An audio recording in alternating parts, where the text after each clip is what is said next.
नमस्कार, जय Hind. Video number 4 देख रहे हैं मैथ के लिए। प्रत्येक दिन क्लास आपकी लगती है, प्रत्येक दिन 5 से 6 क्लास आपकी आती हैं और वो रेगुलर आती रहेंगी।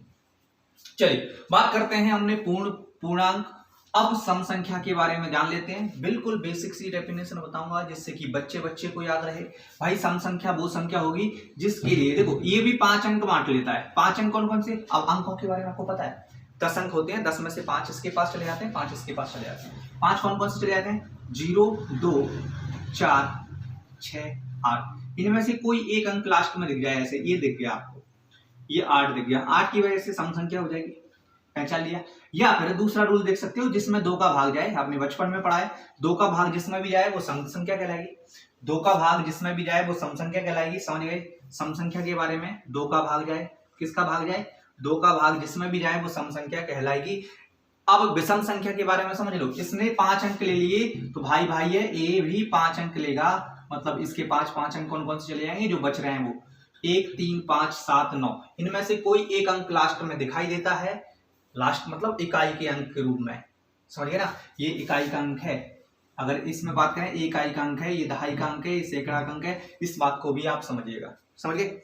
चलिए तो हम सम संख्या और विषम संख्या यानी इवन नंबर, इसे सम यानी इवन और इसे ऑड नंबर, ठीक है। इवन और ऑड के बारे में समझ गए, जिसमें 2 का भाग जाता है इवन संख्या, जिसमें 2 का भाग नहीं जाता है ऑड संख्या। समझ गए यहां तक? चलिए बात करते हैं। मैं बिल्कुल बेसिक से हर उस बंदे को समझाने की कोशिश कर रहा हूं जिसे मैथ से डर लगता है। तो मैथ से डरना नहीं है, समझ गए? चलिए जिसमें 2 का भाग नहीं जाता वो विषम संख्या कहलाएंगी, या जिसका अंतिम अंक क्या है भाई? 1, 3, 5, 7, 9 में से कोई एक है, विषम संख्या कहलाएगी। समझ गए? चलिए देखो मैंने ये 4 शब्द क्यों लिए हैं आज? सम, विषम, भाज्य और अभाज्य क्यों लिए हैं? इसके पीछे का रीजन ये है कि बंदा इसको और इसको एक ही समझ लेता है, इसको और इसको एक ही समझ लेता है, या फिर इसे पता होता है तो इसे भूल जाता है। समझ गए? चलिए इसलिए इस वीडियो में चारों शब्द पे फोकस रहेगा। सम आप समझ गए हैं, विषम आप समझ गए हैं, भाई भाज्य के बारे में बात कर लें या अभाज्य के बारे में बात कर लें। चलिए पहले अभाज्य के बारे में बात कर लेते हैं। अभाज्य के बारे में बात कर लेते हैं। अभाज्य संख्या वह संख्या कहलाती है जिसके केवल 2 फैक्टर हो। कितने? 2 गुणनखंड हो। अब ये गुणनखंड क्या वाला है, आपको आता है कि नहीं आता? गुणनखंड जिसके 2 गुणनखंड हो अभाज्य संख्या कहलाएगी। या फिर और शुद्ध अपनी भाषा में बोले, शुद्ध ठेठ भाषा में, कि भाई साहब जिसके 2 दोस्त हों, 2 दोस्त हों। 2 दोस्त मतलब एक खुद, 2 दोस्त कौन कौन? एक खुद और एक खुद और एक यही 2 दोस्त हों। जैसे मैं बात करूं जिसके 2 गुणनखंड हो, एक खुद और एक, तो अभाज्य संख्या कहलाएगी। समझ गए? नहीं समझे? अब ये गुणनखंड पता नहीं है तो गुणनखंड के बारे में हम चलते हैं। गुणनखंड मतलब टुकड़े करना। भाई साहब जिसके 2 टुकड़े हो सके, जैसे मैंने तोड़ा 2 को, ठीक है, 2 को तोड़ते हैं तो 2 को किस में तोड़ सकते हैं? 2 में तोड़ सकते हैं। 2 की टेबल में आता है, 2 1 की टेबल में आता है। हम कह सकते हैं मेरे भाई 2 कैसी संख्या है? अभाज्य संख्या है। 2 कैसी संख्या है? अभाज्य संख्या है। समझ गए? जिसके केवल 2 टुकड़े हों, और 2 टुकड़े कौन कौन से? एक खुद और एक, तो अभाज्य संख्या कहलाएगा। अब बात करते हैं 3 के बारे में बात कर लेते हैं। भाई साहब 3 में किसका भाग जाता है? 3 में 3 का भाग जाता है और 3 में 1 का भाग जाता है। 3 में किसी संख्या है? 3 भी अभाज्य। 4 के बारे में बात करते हैं मेरे भाई, आप ही बताएंगे। 4 में किसका? 4 में 4 का जाता है, 2 का भाग जाता है सर, 1 का भाग जाता है, मतलब 4 के तो 3 दोस्त हुए। तो 4 कैसी होगी? भाज्य। मतलब भाज्य में हम डेफिनेशन लिख सकते हैं मेरे भाई।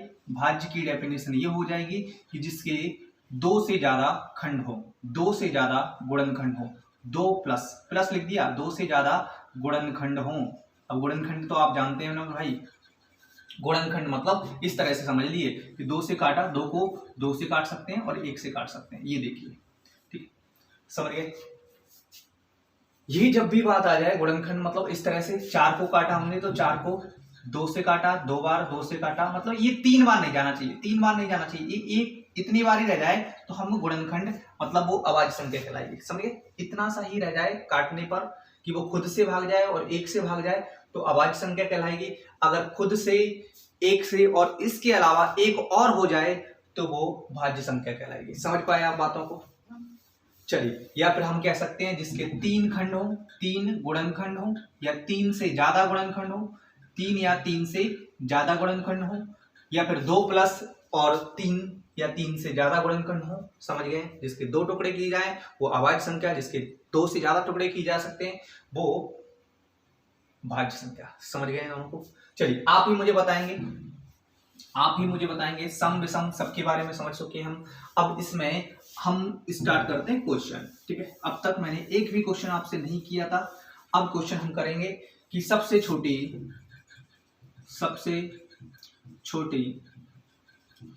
विषम अभाज्य संख्या बताइए। अभाज्य संख्या बताइए, आपसे ऐसे पूछ लेगा और ऑप्शन देगा 1 2 3 4। आप बताइए। देखो, छोटी होनी चाहिए, विषम होनी चाहिए, अभाज्य संख्या होनी चाहिए, आपको एक एक शब्द का ज्ञान होना चाहिए। सबसे छोटी तो आप कहोगे सबसे छोटी सर ये है 1 2, एक भी छोटी है, एक सबसे छोटी है। लेकिन मैंने बोला भाई विषम छोटी होनी चाहिए, विषम तो 2 नहीं है, तो इस 2 को मैं काट दूंगा, इस 4 को काट दूंगा, मतलब 1 और 3 में से कुछ होगा, 1 और 3 में से कुछ होगा। लेकिन आगे पूछा है अभाज्य, तो अभाज्य के बारे में आप जानते हैं भाई, एक का तो केवल एक ही टुकड़ा होता है, तो ये तो ना अभाज्य है ना भाज्य है। तो हम कह सकते हैं एक ना, यहां पे लिख लो, एक ना अभाज्य है और ना ही भाज्य है। ये कई बार आया, एक ना भाज्य है। एक किसी भी श्रेणी में नहीं आता, ना भाज्य है ना अभाज्य है। समझ गए आप बातों को? एक ना भाज्य है ना भाज्य है। अब बात करते हैं 3 के बारे में, देखते हैं 3 को चेक करते हैं। 3 को 3 से काट सकते हैं, 1 को, मतलब विषम भी संख्या है, सबसे छोटी भी है, तो भाई हम कह सकते हैं मेरे भाई कि 3 इसका आंसर हो जाएगा। समझ गए? कोई दिक्कत? अब आप मुझे कमेंट्स करके बताइएगा सबसे छोटी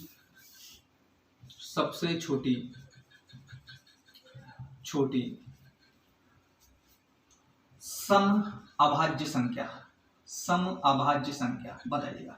इसका आप कमेंट्स करके जरूर बताइएगा, सबसे छोटी सम अभाज्य संख्या कौन सी है, ये आप जरूर बताइएगा। चलिए, आपने इतना समझ लिया है। अब साथ ही साथ हम देख लेते हैं भाई अभाज्य संख्या, भाज्य संख्या, सम संख्या और विषम संख्या समझने के बाद इससे क्वेश्चन आते हैं कि 1 से लेके 10 तक कितनी अभाज्य संख्या है, ये भी पूछेगा आपसे। ये पूछ सकता है 1 से 20 तक कितनी अभाज्य संख्या है, ये पूछ सकता है 1 से 25 तक कितनी अभाज्य संख्या है, या 1 से 50 तक कितनी है, या 1 से 100 तक कितनी अभाज्य संख्या है। बहुत सारे क्वेश्चन आपसे पूछ सकता है, जितने क्वेश्चन आप सोचोगे उतने क्वेश्चन आपसे बन जाएंगे। देखिए, सबसे पहले मैं बता देता हूँ, अपन ऐसे लिखेंगे 1 से 10 तक मैं आपको सिखा देता हूँ। 1 2 3 4 5, मैंने 6 लिखा, 7 लिखा, 8 लिखा, 9 लिखा, 10 लिखा। मुझे ये बताइए मेरे भाई, 1 में तो 1 का भाग जाता है, 2 में 2 का और 1 का भाग जाता है, अभाज्य संख्या हो गई। 3 में 3 और 1 का जाता है, बिल्कुल। इसमें 4 में 4 2 1 का जाता है, भाई साहब गलत, ये तो भाज्य हो गई। 5 में 5 और 1 का जाता है, बिल्कुल अभाज्य संख्या। 6 में 6 का, 3 का और 2 का जाता है और 1 का जाता है, ये तो अभाज्य संख्या भाज्य संख्या हो गई, गलत। 7 में 7 और 1 का जाता है। 8 में 8 और 4 और 2 का जाता है, ठीक है। 9 में 9 3 और 1 का जाता है, ये भी गलत, ये भी गलत, ये भी गलत, ठीक है। 10 में 5 का, 2 का और 10 का जाता है और 1 का जाता है, ठीक है। मतलब मुझे समझ में आया कि 1 से लेके 10 तक मेरी अभाज्य संख्याओं की संख्या कितनी है, तो 1 2 3 और 4 अभाज्य संख्या हैं 1 से लेके 10 तक। आपको इसका परसेंट पूछ सकता था, कितने परसेंट 1 से 10 तक की अभाज्य संख्या है, तो वो परसेंट में चले जाएंगे, अलग मैटर हो जाएगा, मैं बताऊंगा बिल्कुल डिटेल में। अभी आप इतना समझिएगा, अभाज्य संख्याओं को समझना सीख गए। जिसके केवल 2 दोस्त हों, 2 भी कौन कौन, एक खुद और एक मस्त मगन, ठीक है, वो अभाज्य संख्या कहलाती है।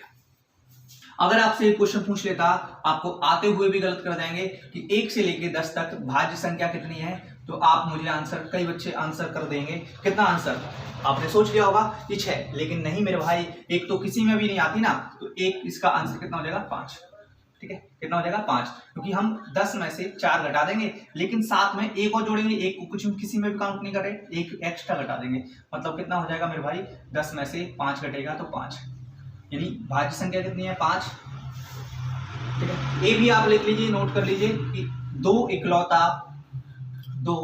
इकलौता या एकमात्र सम अभाज्य संख्या है, सम अभाज्य संख्या है। 2 विभीषण का काम कर रहा है, जैसे लंका में सभी रावण की तरफ थे, लेकिन विभीषण राम की तरफ थे, तो ऐसे ही दो एकमात्र ऐसी संख्या है जो सम होते हुए भी अभाज्य है, इनके अलावा कोई भी सम अभाज्य नहीं है। समझ गए बातों को?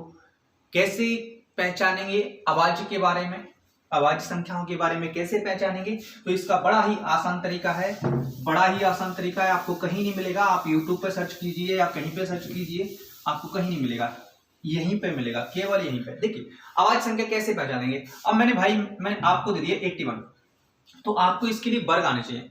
या आपने कुछ भी लिख दिया, 79 लिख दिया, ठीक है, 79 लिख दिया। यही तरीका इकलौता, और कोई तरीका नहीं है इसे समझने का, है ना। देखो 79 लिख दिया, 79 किस किस के वर्ग के बीच में आता है, किसके वर्ग के बीच में आता है? तो आप कहेंगे सर ये तो 8 के वर्ग 64 और 9 का वर्ग 81, ये वर्ग आपके आने चाहिए। 8 का वर्ग 9 और 9 का वर्ग, तो मैं कहूंगा कि भाई 9 का वर्ग है तो 9 से पहले की सभी अभाज्य संख्या बताओ। तो आपको झट से याद है कि भाई एक 2 है, एक 3 है, एक 5 है और एक 7 है, ये 4 संख्या है। तो मुझे बताओ 2 से भाग जाता है क्या इसमें? तो आप कहेंगे नहीं जाता। 3 से जाता है क्या? नहीं जाता। 5 से जाता है क्या? नहीं जाता। 7 से जाता है क्या? नहीं जाता। मतलब 79 कैसी संख्या है? अभाज्य संख्या है। 79 अभाज्य संख्या है, आप चेक करके देखिए। क्लियर है? अभाज्य संख्या कैसे पहचानेंगे, यही तरीका है। मैंने लिख दिया ये 91 लिख दिया, ठीक है। 91 मतलब 100 का स्क्वायर, 10 का स्क्वायर 100 होता है, इससे कम है। तो 10 तक संख्या कौन कौन सी है? 2, 3, 5, 7, इनसे भाग के देख बताऊं। 2 से तो नहीं जाता, 2 से सम होगा तब भाग जाएगा, गलत। 3 से भाग जा रहा है क्या? नहीं जा रहा भाई। 5 से नहीं जा रहा, और 7 से देखते हैं। 7 एकम 7, 91 में अगर 7 से भाग देते हैं, 7 एकम 7, 7 से 21, बिल्कुल जा रहा है, मतलब 7 से भाग जा रहा है। तो अगर 7 से भी नहीं जाता तो हम कह देते डायरेक्ट की अभाज्य संख्या, लेकिन 7 से जा रहा है मतलब भाज्य संख्या। कैसी संख्या है? भाज्य संख्या है। क्लियर है? तो कैसे पहचानेंगे, कैसे नहीं पहचानेंगे, वीडियो को पूरा देखें, लास्ट तक देखें। एक एक बात का जो डाउट है आपके अंदर वो क्लियर हो जाएगा। चलिए मिलते हैं नेक्स्ट वीडियो में। जय हिंद, जय भारत, जय किसान। धन्यवाद।